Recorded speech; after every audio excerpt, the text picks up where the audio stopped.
I look forward to the Yeah, sure. possibility of you completely, like, the microphone settings just going back to normal and you being, like, blowing out my fucking eardrums.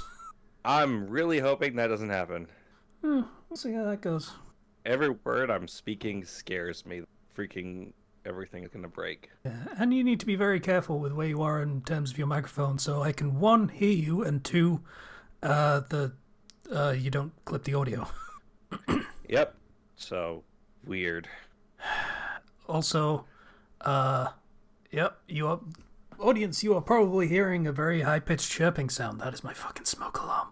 Oh I no, I hate don't it. hear anything, so it's probably coming through noise canceling, so it doesn't pick up for me. It definitely picks up in Audacity.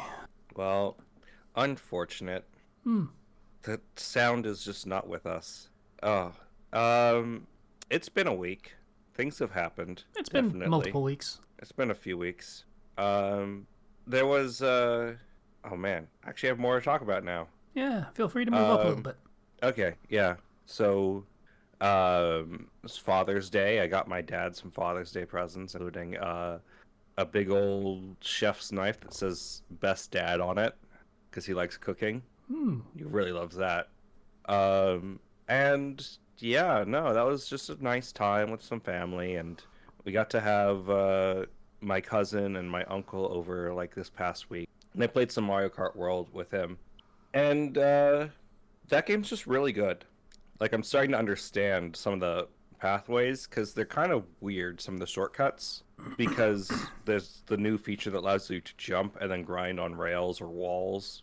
Like you can drive on walls and having to like bear that in mind when you're trying to find shortcuts is interesting. And some of those routes aren't actually shortcuts at all unless you have a mushroom. So pretty fun stuff. I like that game. That game's a great game, and I there was a Donkey Kong Bonanza Direct, and that game looks like a ton of fun because so you know how Wreck It Ralph was supposed to be like Donkey Kong? Yeah. Well, that Donkey Kong was like, well, what if we were Wreck It Ralph instead? Um, Featuring a young Pauline that clings to Donkey Kong's back and who has fully voiced dialogue in a Mario game, which we haven't really seen since Mario Sunshine. I mean, a And Donkey Kong game. Donkey Kong game, yeah. I mean, yeah.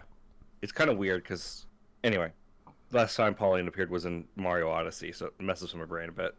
Well, in the official mainline game, because it's whatever, the party games and everything. Anyway, game looks really fun, completely destructible environment, being able to tear off chunks of the ground and use them to like surf on and rush through enemies, getting your special Bonanza super modes like the Kong Bonanza where he turns even bigger and can punch through layer after layer of wall with like a single punch super strength style, and Zebra Bonanza, Oster Bonanza, super speed and flight, and it just looks like a really fun collectathon platformer with an actual like there's an actual story in there that seems interesting and a kind of cute dynamic between Pauline and Donkey Kong that looks just to be very wholesome and fun. So I'm super excited for that game. Like, there's so much in there. Like, they even have, aside from like the different challenge stages that completely mess with the formula of the game and cause you to think about things in different ways. There's skill points. There's customization that have different clothing with different stats. Like the game looks massive.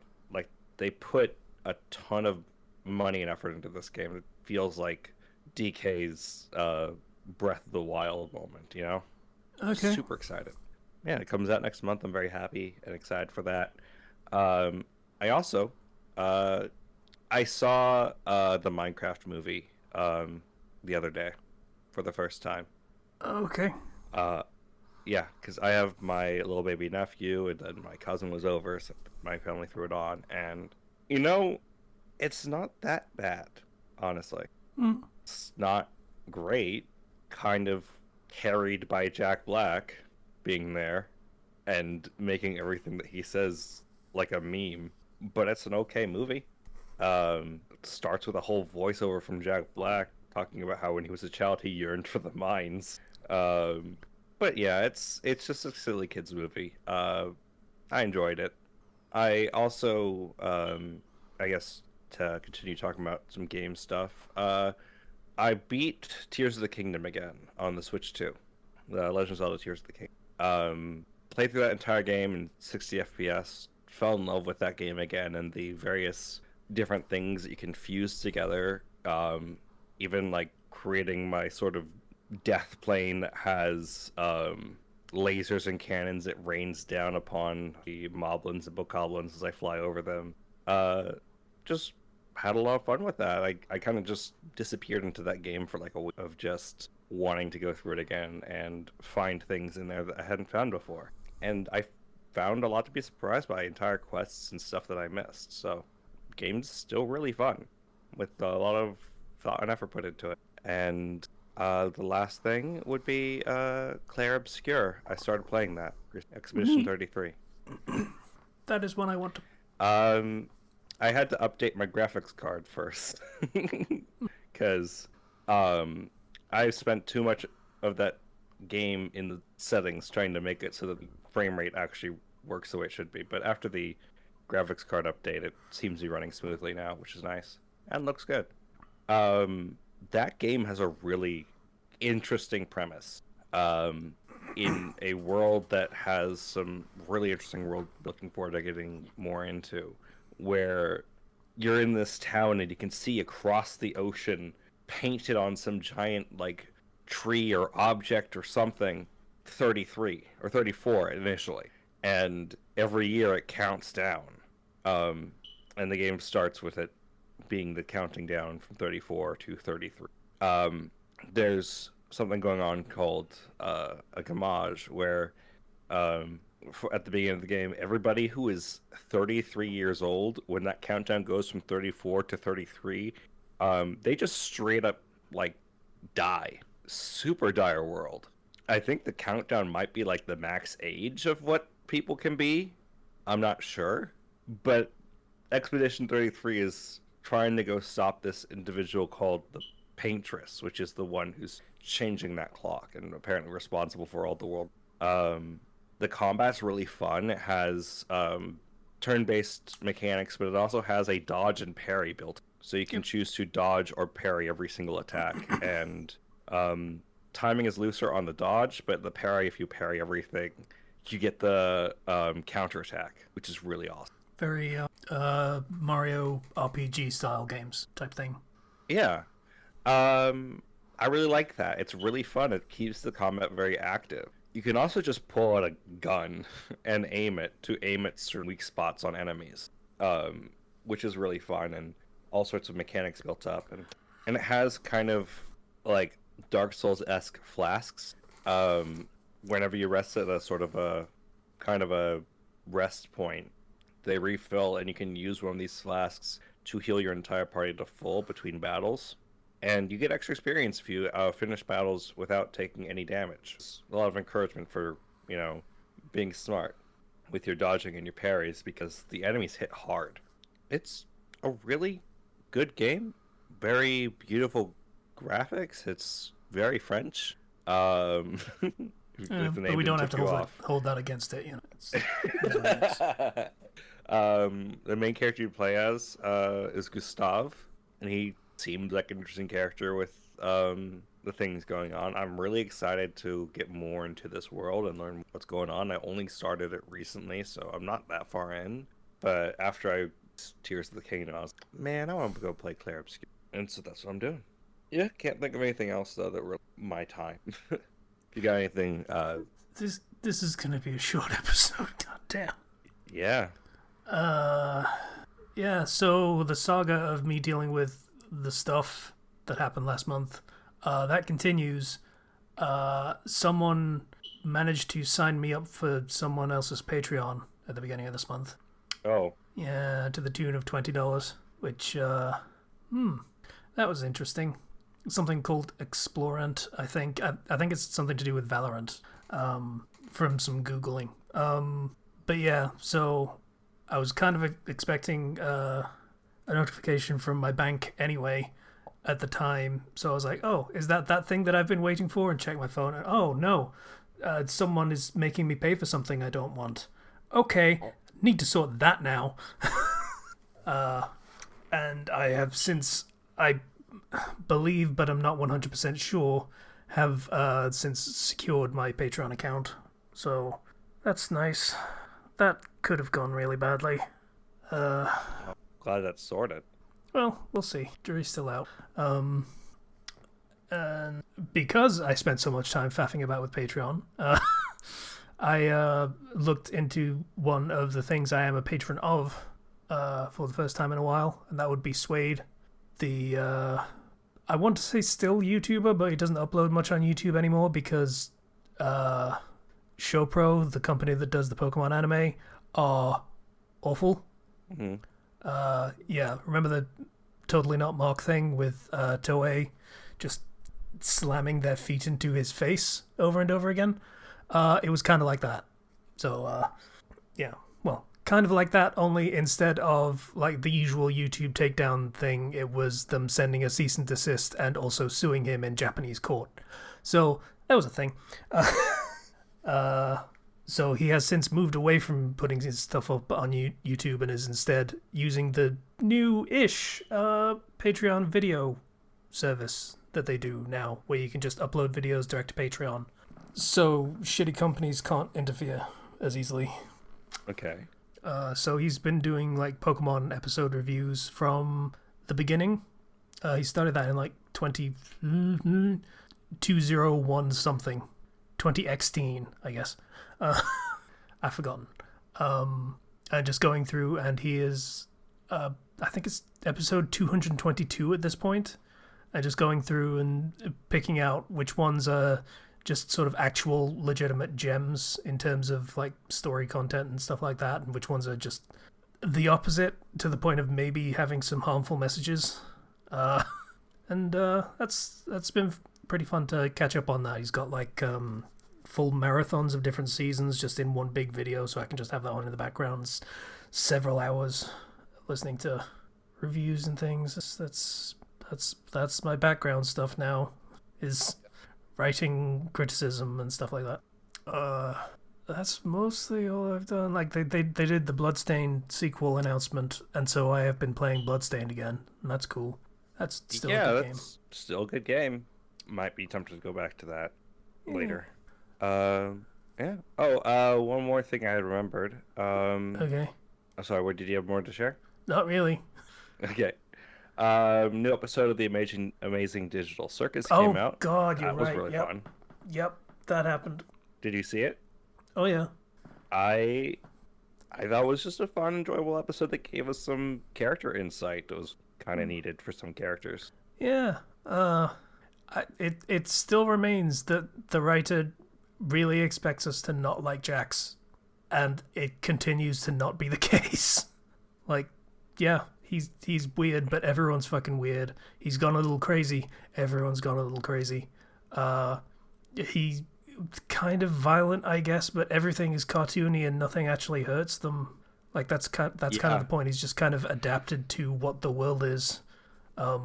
And I feel like this episode did a good job of like shedding more light on, a little bit why Jax is the way he is. Yep. Which, if it wasn't already kind of obvious that he's trying to push people away. There's also that like feeling of he makes a very good point, which is, you don't have to pretend like everything's fine. Because, like, his way of coping with this insanity that they're stuck in is, I'm just going to have fun with it. Yeah. Why not? Because if you go insane or you crack, then things get bad. This is not quite into spoilers, but it's a little bit in the territory, so, people should go watch The Amazing Digital Circus and then come back to the next 5 minutes of this remaining time of this podcast. But, I think the conceit is Jax is he's a shit and no one really likes him, but he's honest, so they can just sort of roll their eyes at him but like understand. And Ragatha isn't honest about anything. Oh yeah, she's the type of like, you can't really tell how genuine she's been, which Gango brought up earlier of like, you don't know how genuine she's being with everything because she's always so positive that it's false at least most of the time. Yep. Like, I watched someone doing reactions to it kind of a little bit, sort of. Like, just like putting in clips and then telling jokes afterwards. Like the sort of old style of reacting of like the nostalgia critic era and stuff like that. But when I was watching the old episodes via that, or rather clips from them, it made it very clear just how false Ragatha is through the entire show. Yes. And you learn a little bit about, since we're going into spoilers anyways, the fact that she comes from a fairly wealthy household with an abusive mother who constantly berates and guilt trips her.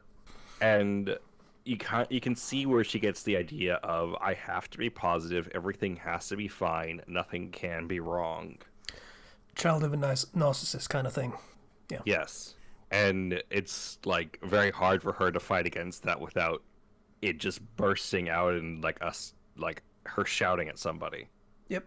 She suppresses everything all of the time, which means anytime someone rightly tells her, hey, your everything seems like bullshit, maybe you should try being honest once in a while, and she lets like the dam break, and the dam fucking breaks.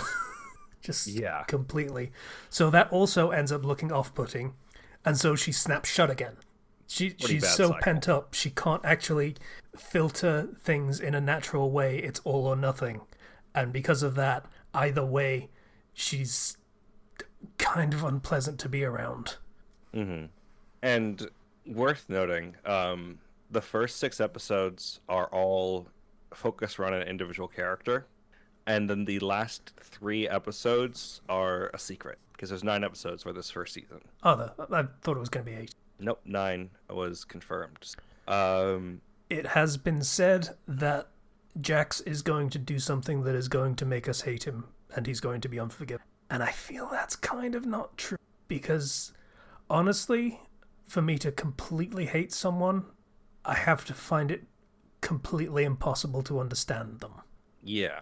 And Jax is too understandable and relatable and charismatic. Charismatic is like a factor in all things, as much as we wish it wouldn't be for how we judge people's behavior. But like they have done such a good job of establishing who he is and hinting at why he is who he is that I kind of get it, and he's coping as best he can. And it would it would have to almost be something that was out of character for me to actually hate him. It seems like he's being steadily, though, pushed. Like, all of these characters, like, Ragatha and Jax in particular, are both steadily being pushed to the edge. Yeah. Like, Gangle seems okay right now. Zubul seems okay.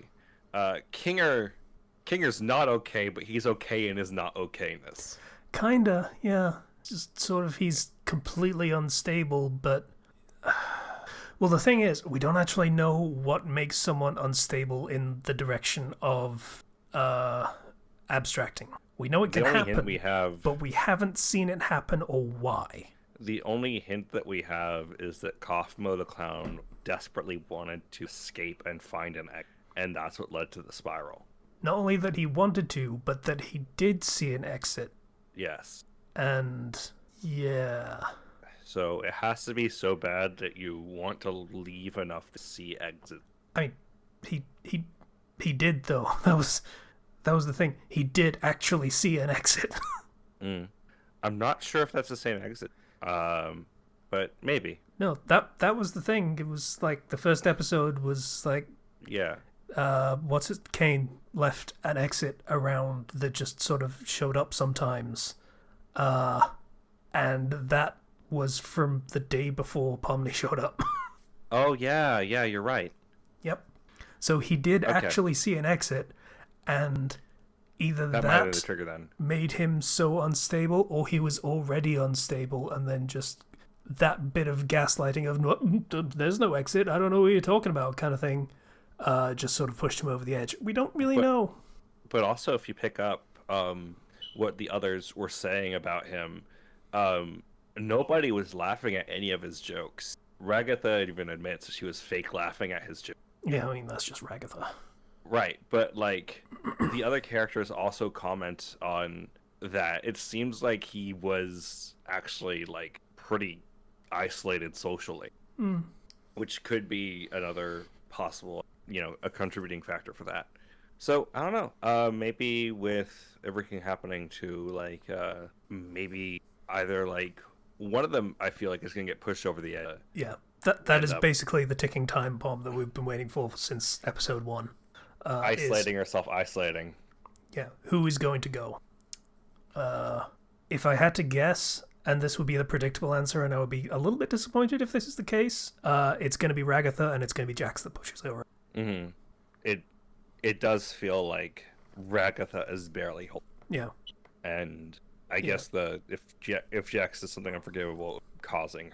Like, Zubul is fucking whatever they are. Like, that is an underbaked character is what that is. And I don't say that in a derogatory sense. It's just me saying the character of Zubul is an underbaked character, and they need more for them to do than just be the one that snarks from off to the side and complains, because that's never a fun character. Well, we've been seeing more of them like having positive interactions with Gangle and stuff. But that's also pretty much it, is just them being sort of supportive to Gangle, and that's pretty much it. We got a very particular therapy episode, which was, okay, that's an allegory thing that they're doing. We get it. Like, not to downplay what that is, and it's a solid allegory for what that is, but it was just completely separated off to one side from everything else. Like, I wouldn't even call it a B plot. I would call it a this character is over here plot. Yeah. And that's, with an ensemble cast, you want a character to be part of the ensemble and not just sort of separated off on their own, which it might have been a mistake for them to do to Zoom the first 3 episodes. Yeah. I'm like... Is it 3 episodes or 4 episodes? I don't remember them being a big factor in the fast food thing either. I don't remember. Fast food was episode 4. Yeah, honestly, I should probably watch the fast food episode again for a refresher. But, they're part of the what's happening in the fast food episode. They actually participate. Because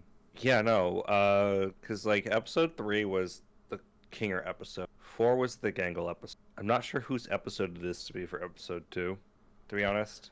Episode 2 is pretty much just Pomni again, kind of. Yeah, it just feels like Pomni again. It's Pomni establishing relationships with the ensemble, because Pomni was on her own for basically the entirety of the first episode. Like, she was with the others when she was getting exposition, and then she fucked off. But the second episode, she's part of the ensemble, and again, I point out, Zubul wasn't there. So we didn't get a relationship between Pomni and Zubul for us to establish, for us to get an insight into Zubul naturally through that pattern, aside from, I don't give a shit about any of this, and I'm not going to be part of the story. So I feel like Zubul's gonna have more of a role in the next episode then, just judging by how things have been progressing. Because we've been getting like little like snippets here and there, but I feel like they deserve more. Just agreed. Because the last episode was kind of somewhat split between both Jax and Ragatha. Yeah. Who have been, like, the prominent characters for the first 2 episodes, sort of. Yeah. So, like, first episode, Jax was the one getting things done, and Ragatha was the one that Pomni spent most time with.